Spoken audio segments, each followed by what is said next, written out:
La justicia es, ¿finalmente la sociedad podrá recuperar ese dinero de la corrupción, Stolbizer? Sí, es que en realidad creo que es mucho más importante eso incluso que alimentar a veces el ánimo y el espíritu de venganza de la gente que nos dice que quiere cárcel, ¿no? Yo creo mucho más efectivo esto.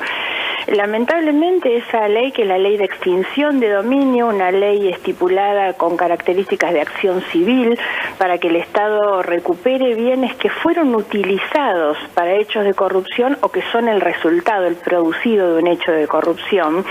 Y me parece que lo importante es que esa acción está desvinculada de la penal, no solamente porque a veces las cuestiones penales demoran muchísimo tiempo, que no siempre se termina con una condena, sino porque en los últimos años hemos visto las experiencias del uso de sociedades offshore, de sociedades truchas, de testaferros, la dificultad de encontrar realmente, de poder individualizar a los que cometen los delitos. En cambio es mucho más fácil encontrar los bienes, el dinero o los bienes, digamos, que son parte de la corrupción. Y la acción permite eso, lo que es inadmisible, porque la media sanción de diputados es perfectible, no tengo ninguna duda. Yo planteé en su momento algunas críticas cuando lo votamos, pero lo que no puede ser es que duerma más de 2 años en el Senado sin que se haya tratado. ¿Se puede ser más optimista hoy con esta nueva investigación con respecto al tema corrupción y de los diferentes lugares por donde circuló el dinero? ¿Más optimista que en otras ocasiones? Digo, que hace 10 años, por ejemplo. Y bueno, la verdad es que no lo sé. Lamentablemente los hechos de corrupción en la Argentina tienen un promedio de duración de más de 10 años. No tenemos buenas experiencias ni buenos resultados. El episodio de hoy es bastante parecido al de los bolsos de José López, donde los que nos encontramos fue con una explicitación tan grosera, en realidad casi novelesca de lo que estaba pasando, y sin embargo, aún teniendo eso frente a nuestros ojos, yo sigo diciendo que a mí el episodio que más me indigna es seguir teniendo a la señora Kirchner sentada en una banca en el Senado con posibilidad de volver a competir, porque es como que no hubiéramos entendido nunca nada de lo que pasó. Tengo sí la expectativa de que este tipo de cosas en algún momento nos permitan poner blanco sobre negro y poder realmente llevar adelante una investigación. Ahora, digamos que si uno piensa en todo lo que ha pasado en el país, las esperanzas no son demasiadas, ¿no? Stolbizer, y cuando ve la foto Cristina Kirchner Moyano de ayer, ¿qué reflexión le da? La verdad es que me parece, por supuesto que este tipo de cosas terminan demostrando dónde quiere estar cada uno, ¿no?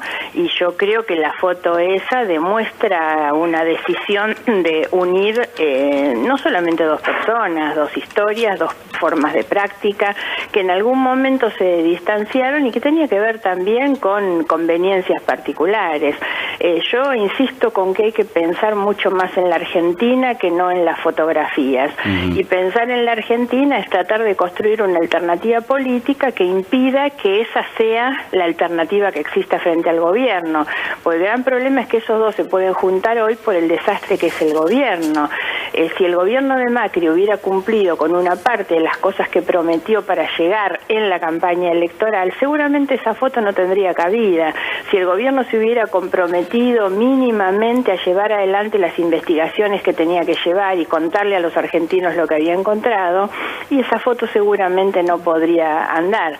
Pero bueno, lo cierto es que las malas decisiones del gobierno, las malas políticas, por supuesto, son las que llevan a que esto sea posible. Estamos hablando con Margarita Stolbizer, Jorge Rosales se incorpora. Sí. Sobre todo lo digo porque el presidente Macri hizo promesas muy concretas, ¿no? Bajar la pobreza, el narcotráfico, unir a los argentinos. Nada de eso se cumplió, pero la mayoría de la gente lo votó motivada porque era él que nos podía deshacer del kirchnerismo. Sí. Y fíjense ustedes que ni siquiera eso se cumplió y hoy vuelve a estar Cristina Kirchner por detrás de la cabeza del presidente, ¿no? O sea que ni siquiera para eso sirvió haber votado a este gobierno. Jorge Rosales. Margarita, buen día, ¿qué tal? Buen día, Jorge, ¿qué tal?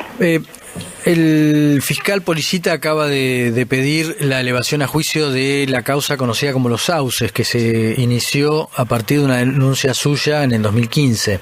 Sí. ¿Cómo está esa causa? Digamos, ahora viene la etapa de juicio oral, pero Esa es otra parte de la corrupción, otra de las estrategias de corrupción que había durante el gobierno del kirchnerismo. Sí, en realidad lo que tiene esa investigación, que es un poco lo que nosotros habíamos planteado desde un comienzo, es que la utilización de las sociales sauces, como fue también el Alto Calafate y las sociedades vinculadas con los hoteles, tanto hoteles como alquiler de inmuebles, era una forma de lavar dinero. ¿Esto qué quiere decir? Que el dinero que viene sucio, porque venía de la corrupción, de las coimas, era un dinero que después se lavaba, se blanqueaba, ingresándolo a un mercado teóricamente, entre comillas, lícito, que es el de los inmuebles, digamos, o los hoteles. La familia Kirchner fue comprando y adquiriendo inmuebles. La social Los Sauces, que es esta que va a ir a juicio oral, se constituyó en el 2006 por Néstor, Cristina y Máximo, y la verdad es que con un capital inicial de 100.000 pesos, sin que nunca se supiera de dónde sacaban la plata, empezó a adquirir inmuebles, y cada año sumaba inmuebles por 10 millones de pesos y construcciones sobre esos inmuebles, y después esos inmuebles se alquilaban a los empresarios contratistas del Estado. En ese caso eran las empresas de Lázaro Báez o las empresas de Cristóbal López. Claramente era un mecanismo para blanquear el dinero sucio. Esa causa está terminada. Yo pedí antes de la feria, creo que el día antes de la feria judicial, pedí que, considerando que la prueba ya era suficiente, que se había acumulado, el expediente estaba en condiciones de ser elevado a juicio oral. Las pruebas son contundentes, absolutamente contundentes. No nos olvidemos que ahí hay un auto de procesamiento también de la señora Kirchner, sus hijos, Báez, sus hijos, López de Sousa, el contador, la sobrina, y se describe con mucha claridad la maniobra y los montos sobre todo. Margarita, usted lo que decía era que, digamos, de esto es, hablando sobre la ley de extinción de dominio, que lo importante es recuperar los bienes y no caer tanto en la venganza, pero habló también de Cristina Kirchner sentada en la Cámara de Senadores, sentada en su banca. Hay que sanear las instituciones, por supuesto, el Senado no puede ser una guarida. ¿Y hoy habría que darle cabida a lo que pide el juez Bonadío para hacer el desafuero y que pueda ser procesada y eventualmente detenida? Sí, por supuesto. Yo creo que eso es necesario también, porque es una forma de llevar adelante un proceso sin diferencia. Yo creo que hay que entender que todos los ciudadanos son iguales ante la ley, todos deben someterse en condiciones de igualdad. Yo estoy en absoluto desacuerdo con el tema de los fueros, lo planteé cuando fui diputada, en algún momento nosotros dijimos que renunciamos a los fueros y lo hicimos justamente entendiendo que los fueros no son, como algunos dicen, de las cámaras, porque fíjense ustedes lo que pasa, que cuando ocurrió lo de Debido, el que se paró frente a la puerta para frenar el allanamiento fue el abogado de Debido diciendo, no, la ley de fueros impide que entren en mi oficina o en mi casa sin autorización de la Cámara, y ahora una de las cosas que pide el juez es la posibilidad de allanar. Entonces esto está claro que es personal, porque si la persona abre la puerta y entra, el allanamiento se hace. Entonces era algo que nosotros dijimos, hay que renunciar, y lo hicimos intentando con esto ejemplarizar o llevar adelante algo simbólico para que fuera imitado. Yo creo que los políticos tenemos que estar expuestos a que se nos mire, se nos controle, se ingresen en nuestras casas, se vean cómo vivimos. Para eso somos políticos, somos representantes, ¿no? Pero creo que es un momento clave en el cual hay que tratar de pensar en la ejemplaridad de los liderazgos de arriba hacia abajo, pero también de abajo hacia arriba en una sociedad que empiece a escandalizarse frente a las cosas que pasan. Jueguen, te está escuchando Margarita Stolbizer. Margarita, ¿qué tal? Buen sábado. ¿Qué tal? Buen día. Bien, yo quería preguntarte un poco lo que vos contás, lo que vimos con los bolsos de Antonini Wilson, lo que vos investigaste con las causas, los sauces, los cuadernos de la corrupción que vemos ahora.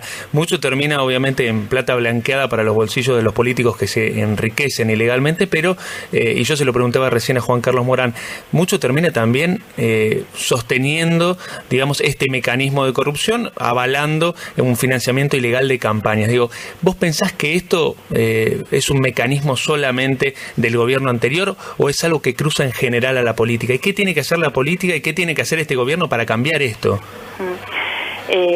A ver, por supuesto que es un mecanismo demasiado extendido, pero sobre el cual yo lo que no voy a aceptar es que sea igual para todos, porque yo llevé adelante una campaña, no con pocos recursos, porque los recursos que provienen del fondo partidario que se le entrega a los partidos para hacer sus campañas son suficientes.